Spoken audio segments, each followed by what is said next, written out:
Et même téléspectateurs, une fois de plus, bienvenue à Kinshasa, direct, ce grand magazine de la rédaction de Télé 50. Nous sommes là justement pour évoquer cette question liée au climat ou encore à la saison de pluie qui dérange un tout petit peu la ville de Kinshasa. Aujourd'hui, on revient encore ici pour évoquer cette problématique des eaux à travers la ville et les causes et comment justement résoudre cette problématique. Nous avons M. Aimé Mutombo qui est des nôtres ce soir. Bonsoir et bienvenue. Bonsoir madame. Ça Merci fait un beaucoup bail, pour l'invitation. Nous sommes là. À tout moment, quand vous nous invitez, si nous sommes disponibles, nous venons pour partager un peu, partager ce que nous pouvons partager avec nos différents téléspectateurs. Voilà, justement, vous êtes expert en travaux publics et vous êtes d'ailleurs spécialisé à travers vos émissions sur les questions liées aux travaux publics. C'est-à-dire, ce qui concerne la voirie et drainage, les routes et consorts. Alors, on aimerait quand même partager aussi cette expérience avec vous, ici sur ce plateau, les aimables téléspectateurs, justement pour aborder cette question des eaux à travers la ville de Kinshasa. À chaque fois qu'il pleut, les rues de Kinshasa sont débordées. On croirait qu'il n'y a pas des collecteurs d'eau, qu'il n'y a pas de caniveaux, qu'il n'y a pas d'assainissement, qu'il n'y a pas des rivières. Comment aujourd'hui pouvons-nous expliquer ce débordement de eau à travers la ville de Kinshasa ? Merci beaucoup madame, encore une fois pour l'invitation. Ce problème, c'est un problème multisectoriel qui fait entrer en danse l'hôtel de ville, l'OVD, le ministère du Transport, le ministère de l'Urbanisme et Habitat, comme vous-même vous l'avez dit tantôt à l'entame de votre speech. Donc il y a beaucoup de causes qui sont... c'est vraiment un problème multisectoriel qui demande des solutions urgentes vraiment le plus tôt que possible. Et d'ailleurs, le gouvernement de la République, à travers les récentes conseils des ministres, on a parlé de ce problème. Désormais, au lieu de une fois l'an le curage, maintenant ça se fera 2 fois. Mais le problème, il y a beaucoup de choses vraiment qui entrent en danse par rapport à ce problème d'abord.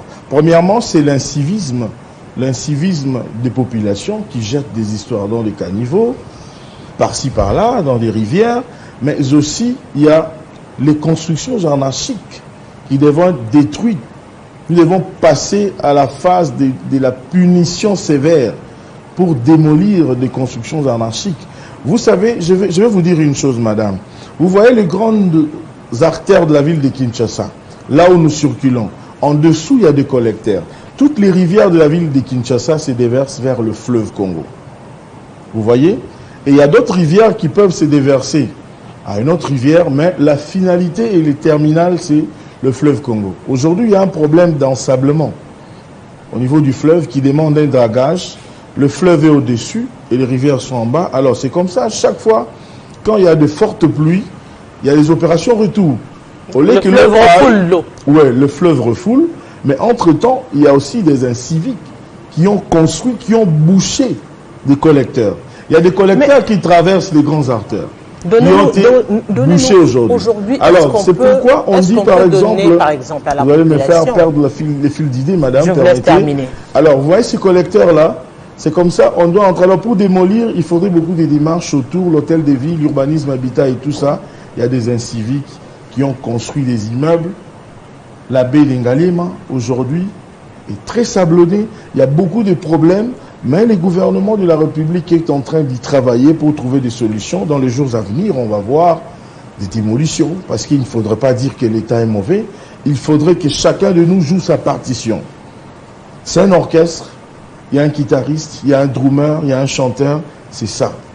La population a sa part, le gouvernement a aussi sa part. Pourquoi? Parce qu'il y a des autorisations de bâtir qui ont été délivrées dans le passé. Voilà aujourd'hui le coût. Mais là, on voit également le ministère des Affaires foncières.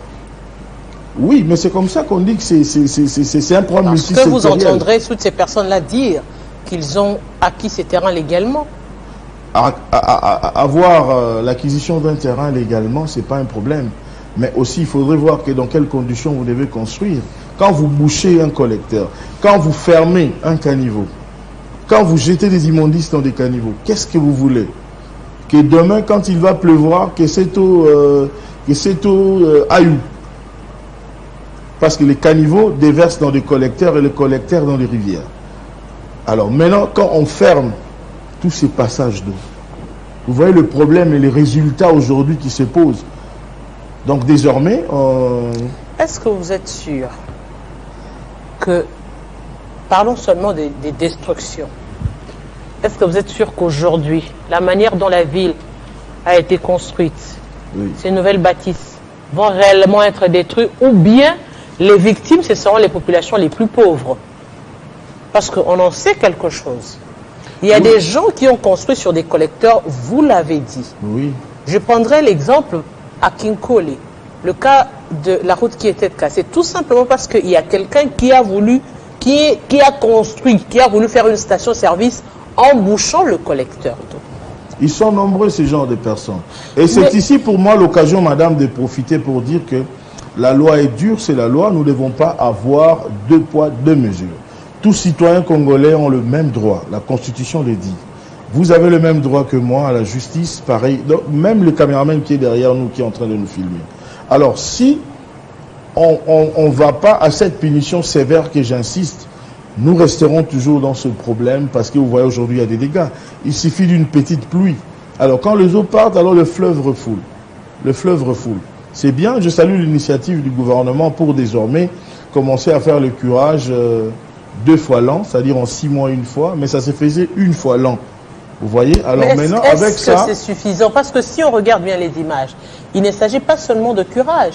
Il s'agit par exemple de déchets. Oui, mais non biodégradables, on a vu les emballages en plastique. Le problème c'est pas l'incivisme de la population aujourd'hui. Le problème réel, c'est justement arriver à stopper la production en abondance, en quantité, je ne sais plus qu'industrielle. Nous sommes dans un pays, oui. Je ne sais pas si on doit dire pauvre ou on voit des développements, où on retrouve ici, si on doit récolter ne fût-ce que comment dirais-je, les sociétés d'eau, on en a plus, je ne sais même plus de 20, plus de 30. On ne sait pas comment stopper justement cette production en abondance, parce que c'est un réel problème de gérer tous ces déchets-là. Est-ce que vous savez, madame, que ces déchets que vous voyez là, ces bouteilles-là, peuvent construire des maisons? Ces bouteilles-là peuvent construire des dalets. Mais puisqu'on ne construit pas, alors, la meilleure chose, c'est d'arrêter d'abord la production. Il y a des coins à Kinshasa où on achète ces bouteilles-là en kilos. Il y a des coins pour travailler et puis faire avec des dalets. Il y a même, on m'a montré, il y a quelqu'un qui m'a appelé pour me montrer un projet, une maison construite avec ces bouteilles-là. C'est-à-dire on met ça au feu, ça réchauffe et puis on mélange avec le sable. C'est un peu dur plus que même le béton. Il y a des petits coffrets communs. Il y a quelqu'un qui m'a appelé personnellement et j'ai vu. C'est-à-dire, ce sont des bouteilles. Je n'encourage pas la production de ces bouteilles, mais du moins, ça peut aussi aider à autre chose. Mais j'insiste sur l'incivisme, madame. Il y a des poubelles, il y a des services ici à Kinshasa, de l'hôtel des villes, qui prennent des déchets, qui les amènent dans des endroits où on peut le déposer. Avant pour Matiti, là où la statue de Lumumba était, et même au niveau de Kingabwa, il y a des stations bien remplies qui achètent. Ils vendent ça. Je ne sais pas, sûrement peut-être, eux aussi sont dans la même logique de faire avec la construction. Mais si aujourd'hui, là, on évoque justement la question de l'incivisme, il y a également la question, par exemple, si on veut aborder palier par palier, oui. Si on prend aujourd'hui, par exemple, l'OVD, l'Office de voirie et drainage, oui. Quel est son rôle réellement en ce qui concerne les routes? Vous dites bien que l'Office de voirie et drainage, oui. OVD, ouais, il a le rôle de drainer et puis de construire les voiries. Exactement. Voilà. Mais le curage entre aussi en danse dans le cadre de ses missions. Mais l'OVD travaille. L'OVD travaille. Je ne sais pas, de vous entendre parler, c'est comme si vous condamnez un peu l'OVD. Oui, parce que quand on doit, par exemple, il ne suffit pas de construire, de suivre également le drainage. Parce que si l'eau coule, l'eau ne coule pas. Mais en cette période où on construit et puis on arrête, on laisse. Non, mais le suivi de l'entretien, ce n'est pas l'OVD. En ce moment où nous parlons, l'OVD est en train de travailler.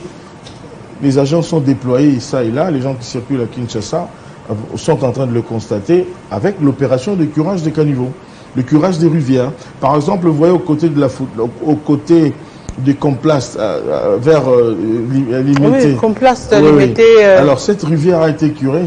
J'étais passé dernièrement croyant que j'allais être noyé dans l'eau, mais heureusement, je trouvais que c'était calme. C'est par rapport au travail que l'Office des voiries et drainage est en train de faire sous le leadership de son nouveau DG. Bon, les DG qui étaient reconduits. Oui, Victor Toumbachike, là, le travail s'est fait. Ils ont un DP ici à Kinshasa qui est très performant, et donc il y a le travail qui est en train de se faire. Mais nous devons aussi, nous, populations, accompagner l'État.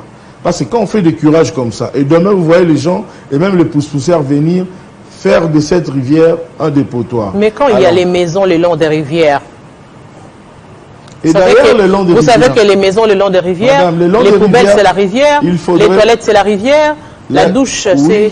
Oui, tout se déverse au niveau de la rivière. C'est aussi un des aspects de choses qui entrent en danse par rapport à ce que nous déplorons ici par rapport aux inondations. De gauche à droite, les rivières doivent avoir 10-15 mètres, mais les gens ont construit, ils ont rétréci les lits des différentes rivières. C'est comme ça qu'aujourd'hui, l'eau n'a même pas les endroits pour respirer, alors quand il y a même petite pluie, c'est comme ça que nous sommes aujourd'hui noyés. Les gens ont construit aujourd'hui dans des sites où c'est défendu de construire. Mais qui dans les cités Maziba, par exemple. Justement. Mais comment pouvez-vous aller acheter quelque part un endroit où, où vous n'allez pas bien vivre? Mais quand l'État ne réglemente pas, quand l'État ne sanctionne pas, c'est l'anarchie. Non, ne condamnons pas seulement l'État. Exactement, parce que l'État doit être là pour gérer les personnes. Quand on met la police, c'est parce qu'on sait que, au-delà du bon sens, il y aura des gens qui vont déraper. Oui. Ça fait partie de la nature. Alors, puisqu'on sait déjà qu'il y aura des gens qui vont déraper, et on n'a pas tenu compte de ça, on n'a pas prévenu cela, c'est la conséquence aujourd'hui. C'est la conséquence aujourd'hui des gens qui se mettent aussi en danger eux-mêmes et qui mettent en danger toute la population. Madame, vous avez votre lecture, moi j'ai la mienne, mais je me dis en personne responsable et raisonnable, il faut bien vérifier là où vous mettez les pieds, bien vérifier là où vous achetez pour construire un logement où vous allez habiter avec votre famille. Il ne faudrait pas que demain, même si vous n'avez pas un petit pain, que vous soyez les pieds dans l'eau. Ça, c'est mon point de vue. C'est de l'inconscience aussi de nos frères qui sont en train d'acheter par-ci, par-là, ne serait-ce pour vivre à Kinshasa. Pourquoi ne pas aller vers le Mpassa, vers le Maluku? Là-bas, il y a des espaces qui sont vraiment impeccables et que vous pouvez acheter et construire. Aujourd'hui, quelles doivent être les solutions actuellement face à cette situation? Face à la situation, d'abord, il faudrait, comme on a doublé le nombre de curages, 2 fois l'an, et puis démolir toutes les constructions anarchiques. Il ne faudrait pas avoir pitié, parce que là, ce n'est pas un problème de passion. On doit démolir ces constructions anarchiques pour permettre à la situation de revenir normalement comme les choses étaient à l'époque. Il y a 5 ans, il y a 10 ans, il pouvait avoir une forte pluie, mais après un petit temps. Mais malgré tout ce qu'on voit, après un petit temps, l'eau va et puis la situation revient normale. Après 1 heure ou 2 et voilà. Mais on doit pallier, trouver des solutions urgentes. C'est le gouvernement de la République qui doit mettre le paquet par rapport à ça. Aujourd'hui, justement, on va revenir aujourd'hui avec ce projet Zéro Trou. Où est-ce qu'on en est maintenant? Le projet Zéro Trou évolue correctement. D'ailleurs, dans la première phase, le premier lot des travaux est terminé. Il y a des avenues, l'entrée comme l'entrée Njili, il y a des avenues comme Basoko, il y a des avenues Bangala, Magasin. Il y en a plein qui sont terminés. Et d'ailleurs, il y a le pont Lemba Matete, qui est le Premier ministre lui-même a procédé à la coupure du ruban symbolique pour l'ouverture de cette route. Maintenant, en ce moment où nous parlons, nous sommes au 2e lot de la première phase de ce projet qui est financé par le gouvernement central de la République. Le projet se comporte correctement. Le projet, c'est 85 km, mais pas 85 km d'une manière linéaire. 85 km, c'est dans les différentes zones qui sont un peu endommagées.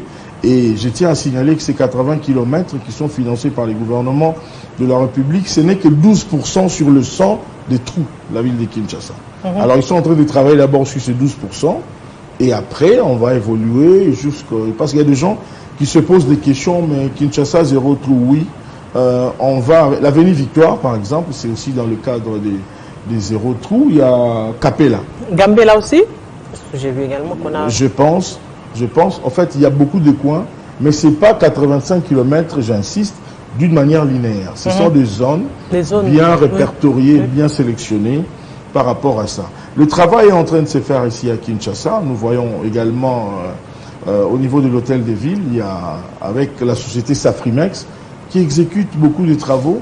La ville de Kinshasa est en train de se transformer. Le problème est grand, le besoin est tellement grand, mais le travail est en train de se faire progressivement et correctement. Si vous voyez l'avenue Kikwiti, qui part de l'entrée de la deuxième porte de la foire, qui va juste vers l'Ingiringiri, vers 24. Les travaux sont presque à 80% déjà aujourd'hui. Il reste juste que le gros œuvre, les ponts, mais les petits retards est dû aussi, vous voyez, nous sommes dans la saison pluvieuse, donc il y a ce qu'on appelle intempérie dans les travaux publics. Vous pouvez faire un tableau pour dire, voilà, nous allons faire ce projet, nous allons le réaliser en 10 jours, par exemple. Mais si vous avez 5 jours de pluie, c'est comme ça, si vous vérifiez bien dans les tableaux, on écrit souvent autant de jours hors intempérie. Parce que les jours d'intempérie, on ne compte pas. Il peut y avoir une forte pluie le soir, la pluie se termine à 8 heures, ça dit les chantiers, on ne va pas travailler. On doit attendre un soleil. Encore on la veut creuser, et puis de l'eau, on doit encore vider de l'eau. Ce sont les désavantages et les problèmes qui sont liés et attachés à la construction. Vous étiez également de l'autre côté, dans le Grand Kassai, il faudrait le dire. Hein, vous étiez à Bougiba et vous étiez à Kananga. Comment évolue le projet de ce côté-là? Il y avait le grand projet Chile-Gelou qui avait été lancé. Oui, le projet Chile-Gelou se comporte bien. Il y a déjà la pose d'enrobé sur différentes avenues. Plus de 2 km de bétonnage, sur les 25 km dans la ville de Mbujimaï, par exemple. Mais à côté de ce projet, il y a aussi un projet sœur, qui est le projet Safrimex avec 35 km. Ce projet évolue parfaitement bien. D'ailleurs, le démarrage des poses d'enrobé avait déjà commencé sur l'avenue État-Major.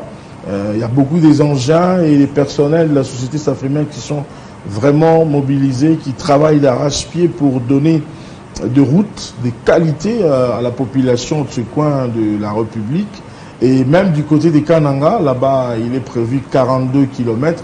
Déjà, les travaux d'assainissement évolue correctement. Après le lancement du travaux par le président de la République, Félix-Antoine Tshisekedi Tshilombo, il y a un grand travail qui est en train de se faire. Je profite ici sur votre plateau pour remercier le président Ibrahim Issaoui.